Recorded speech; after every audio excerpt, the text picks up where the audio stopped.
Muchas gracias por esta primera conferencia a la Magíster Delia Sánchez, quien me acaba de autorizar de que si alguna persona en la sala, como no pudo hacer la combinación de su conferencia completamente, si alguna persona está interesada en las láminas, pueden solicitarla a través de la página web de la UNIEDPA en la sección Contacto y gustosamente la profesora les hará llegar estas láminas, ¿ok?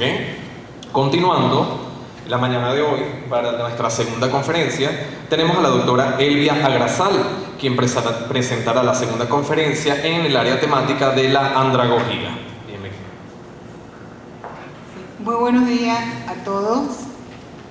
En esta ocasión me corresponde el privilegio de presentar a la doctora Miriam Flores de la Universidad Nacional Abierta UNA de Venezuela. La doctora Flores es pionera en la educación a distancia y los estudios andragógicos. Y a continuación nos presentará la conferencia Andragogía y su relación con la orientación educativa. Doctora Flores. Bueno, muchas gracias. Un honor estar aquí presente en este grupo tan selecto de personas que están interesados en la educación y que están interesados en la educación de ese sujeto que quiere aprender, el adulto. Entonces me tocó a mí en esta oportunidad presentar esto. Yo vengo del área de educación, pero del área de educación en orientación. Y bueno, voy a dar una pequeña anécdota de mi vida y no me voy a extender mucho, que está relacionado con mi inicio en educación. Yo apliqué para educación de jóvenes, pues, de los liceos cuando me gradué, y mis papeles fueron al Ministerio de Educación, y por cosas extrañas de la vida yo hacía alfabetización ad honores. Pues ya ustedes podrán saber por quién, ¿verdad? Belijadan captaba gente inocente que pudiera querer trabajar con él y que no cobrara. Y a mí me gustó esa tarea y resulta que mis papeles los agarraron para educación de adultos, que él dirigía educación de adultos del ministerio. Y bueno, todas mis compañeras que se graduaron conmigo y compañeros tenían sus cargos en los diferentes liceos en Caracas y a otras partes de Venezuela, y a mí no me tocó nada. Bueno, llegó una directora nueva al Liceo de Baruta. Yo vivo en un pueblo que se llama Baruta, cerca de Caracas, y él me dice: mira, como no tienes trabajo, ven a trabajar conmigo en el liceo nocturno, porque lo estamos inaugurando y hay 3 profesores flojísimos que ni siquiera se han presentado y les vamos a hacer las cartas para que me ayuden a hacer las cartas de despido sin haber empezado. Cuando veo los papeles, la primera es de Miriam Flores, que estaba para adultos y que me iba a hacer mi propia carta de despido. Por supuesto, ya presenté mis papeles y empecé a trabajar con la educación de adultos desde siempre. Después entró en la Universidad Nacional Abierta, también por anuencia de ese sector de educación adulto, y después, por supuesto, fui captada para estudiar el doctorado en andragogía, también por mi maestro. Por eso es un alto honor para mí que me hayan invitado para participar en este ciclo de conferencias. En especial, bueno, con un tema que es orientación, ¿verdad? Entonces, vamos a hacer una relación, y no tal vez con la praxis, sino con la filosofía de eso, y eso sí se lo debo a mi maestro Castro Pereira, que verdaderamente para mí no era como muy agradable la filosofía, y a partir de que me entrenó, pues me captó para la filosofía y por supuesto de aristotélica, ¿no? Porque la praxis es lo más importante. Bueno, entonces seguimos con la andragogía y la orientación en sus fundamentos y en sus principios, que yo veo eso forman 2 pilares de lo que es la educación y cómo sirve la educación a la sociedad. Entonces vamos a definir un poquito la sociedad dentro de mi concepto, ¿verdad? Conjunto de personas que se relacionan entre sí y que para poder hacerlo ponen reglas, normas, y esas normas comparten un mismo signo de cultura. Tal vez eso es lo que ahora no está pasándole a la sociedad no pone, nosotros mismos no ponemos las reglas muy claras y por eso tendemos a infringirlas, a no cumplirlas. Entonces la educación, la sociedad escoge la educación para poder llevarle al público en general esas normas, esos procesos de socialización que requiere la sociedad y el país como tal. Entonces la educación la estaríamos viendo como el proceso que permite esa maduración. Desde el niño hasta el adulto es un proceso que va a ser continuo y que va a estar como en la palestra, va a tratar de que el sujeto se desarrolle a él en logrando metas y eso, pero lo más importante es que logre un bienestar. Esto que decía la profesora que me precedió está muy relacionado con eso, ¿verdad? O sea, como yo no busco mi bienestar, entonces entra el egoísmo y por eso pongo zancadillas al otro para que el otro se caiga, porque yo no estoy progresando porque no he logrado mi bienestar. Entonces la educación va a facilitar eso. Entonces mientras más personas adultas en líneas generales se eduquen, mejor va a estar las relaciones de esa sociedad. Entonces la educación busca la calidad, ¿no? O sea, entendiendo como aquellos contenidos que responden a los intereses del sujeto que quiere aprender y que le va a permitir resolver problemas con rapidez y eficiencia. Eso determina la calidad en todo el proceso. Entonces vemos ahí esa educación que tiene que ser especial para ese adulto. Y entonces vemos un poquito del padre de la andragogía, ¿verdad? Que quería él establecer con andragogía, que es ciencia, pero también es arte. Tenemos un compañero de graduación que él tiene un libro que presenta, yo lo voy a citar a él, Adolfo Alcalá, que establece por qué verdaderamente es un arte y por qué verdaderamente es una ciencia. Y entonces cuando vemos esos dos puntos de vista, nos entendemos por qué estudiar y aprender es un beneficio para el bienestar de cada sujeto, porque yo tengo que disfrutar eso que decía la profesora, creer en eso, disfrutarlo y poner la experiencia vivida por mí en otros, hace que ese le guste aprender, que ese quiera seguir en eso. No lo va a ver como un egoísmo, si tú sí aprendiste y yo no aprendí. No, aquí todos van a tener esa posibilidad. Entonces, vemos a nuestro padre venezolano de la andragogía, la participación y la horizontalidad que le va a dar la praxis esa, ¿no? Horizontalidad es bien importante establecer que es esa participación y esa horizontalidad. Vamos a entender que el otro sujeto, que yo soy el docente y el otro sujeto que aprende, estamos en la misma condición, somos iguales. Y no es que yo por tener más conocimiento soy mejor. Yo les comentaba a un compañero de ustedes, los que presiden esta reunión, que muy jovencita aprendí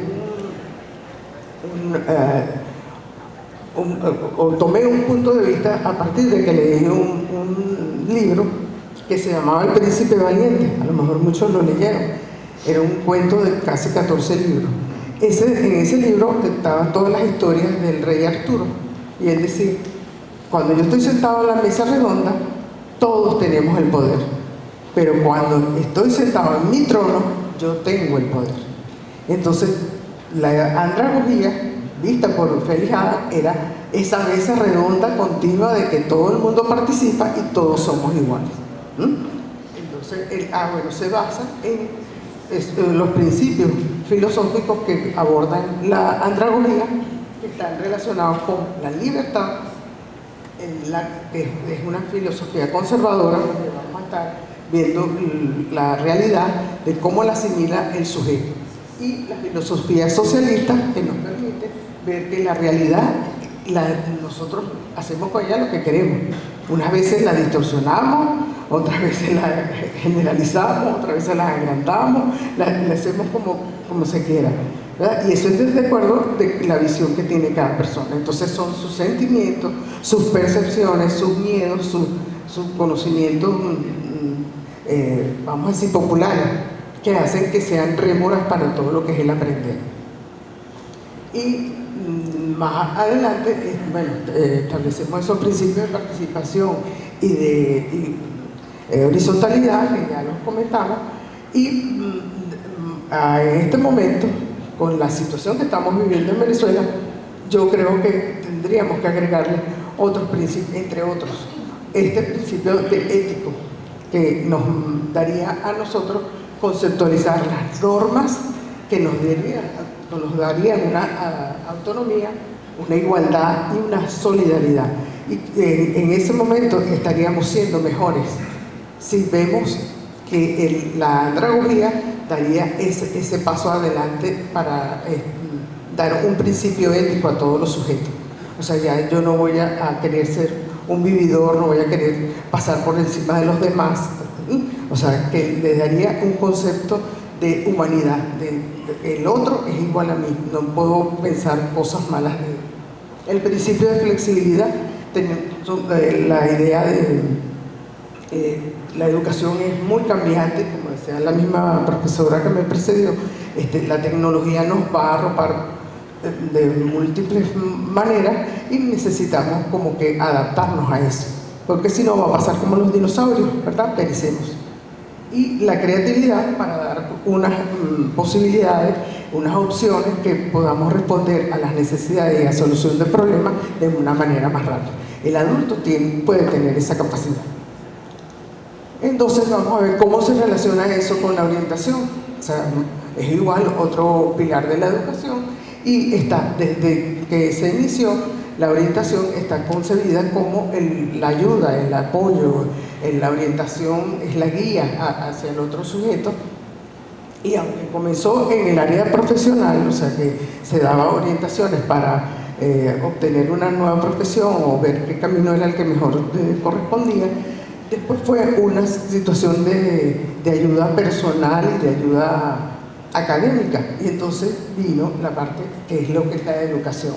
Ahí tenemos que esa orientación nos evolucionó durante los siglos, y este siglo XXI se ha convertido, como bien lo decía anteriormente, la velocidad con la que crece la tecnología no nos puede permitir que dejemos de atender al sujeto en su persona.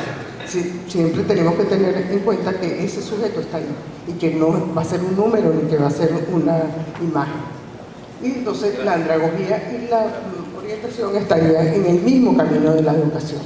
También tiene orientación tanto personal como académica y profesional, y se basa también en una filosofía, la filosofía humanista, ¿verdad?, que permite ver los valores del ser humano como tal, mente, cuerpo y espíritu, para poder atenderlo.